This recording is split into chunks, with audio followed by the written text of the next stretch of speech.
All right, neighbors. This is an inspired side dish for the holidays.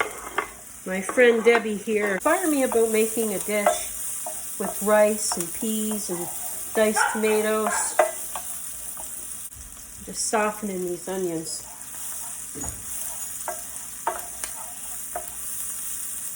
And often my mom made rice with diced tomatoes and that. I'm just doing a little twist. I'm not sure if this is exactly how her family made it. It's, like I say, an inspired dish.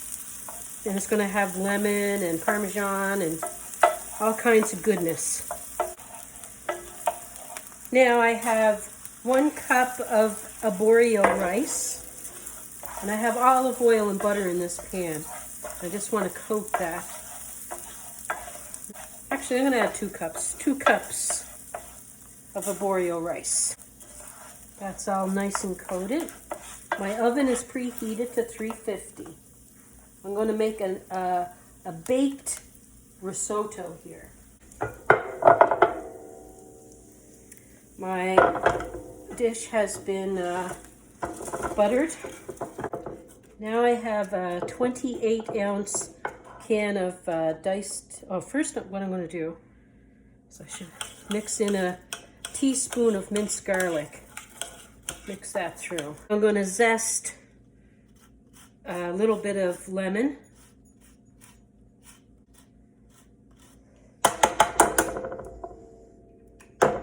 It smells nice. Mix that in. A 28-ounce can of diced tomatoes. Okay, 2 cups of chicken stock. It's kind of hot. It's still kind of hot.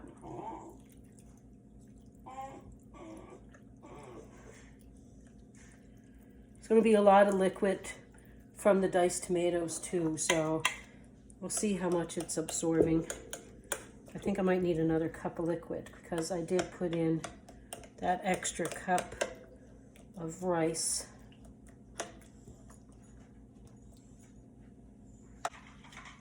I'm going to bake this for 45 minutes uncovered, and then I'll do the next step. Okay, so we're about 45 minutes. 50 minutes that took so far. Just grab a fork. For it to it's pretty much absorbed all the liquids now. Just going to add a bit of parm. Mix that through.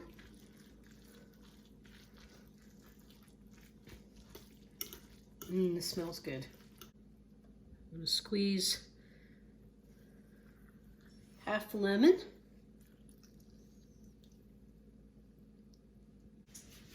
And this is about a cup of peas. Well, a little more than a cup, a generous cup. I had, this is a mix of some frozen and some canned that I had. Because I need to return this to the oven in a second here. I want to top with a bit more parm.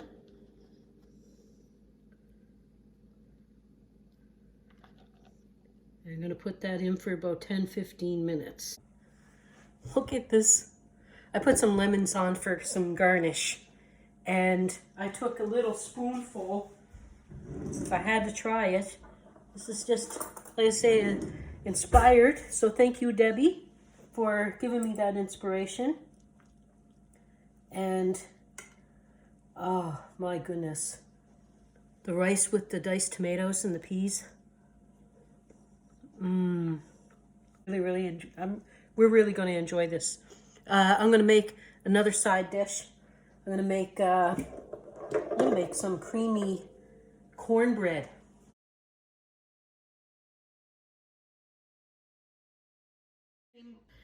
It's a tasty cornbread, very delicious. Yeah, so let's get going on this. It's going to be almost like a cake batter, really.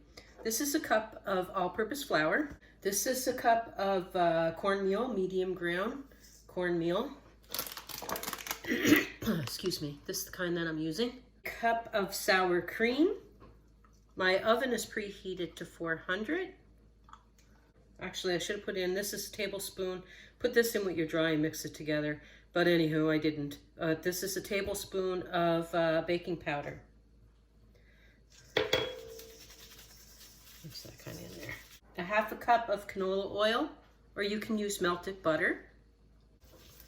Is 398 mils of creamed corn. Don't use whole kernel corn, use creamed, or it won't work for you. So like a 10-ounce can. I'm gonna get some sugar too. I'll measure it out how much I put in. And I have 3 eggs. I know the cream corn is sweet, but I still like to add some sugar. So 1 sec. 1/3 of a cup of sugar.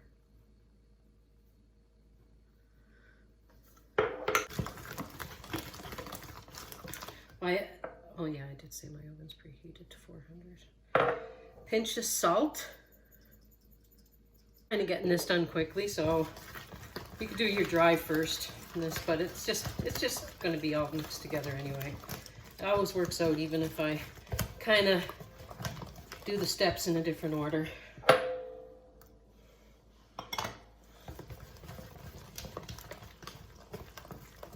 My guys really like this cornbread. Mom, how come you didn't tape any cornbread yet? So here I am, taping the cornbread. Yeah, you really want this mixed well, so really use some elbow grease. Don't want white spots of the flour. So, an 8x8 or a 9x9 or a 10x10, it all work. Just don't make it like really thin. So I'm gonna put this in the oven, preheated at 400 for like 30 minutes. All right, so it's been a little more than 30 minutes and I took it out of the oven. And my camera's crooked. Here we are.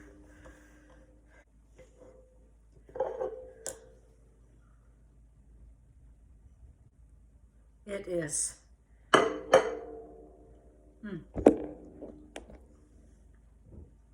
It is so good. Happy Thanksgiving, everyone in the U.S. Take care. God bless.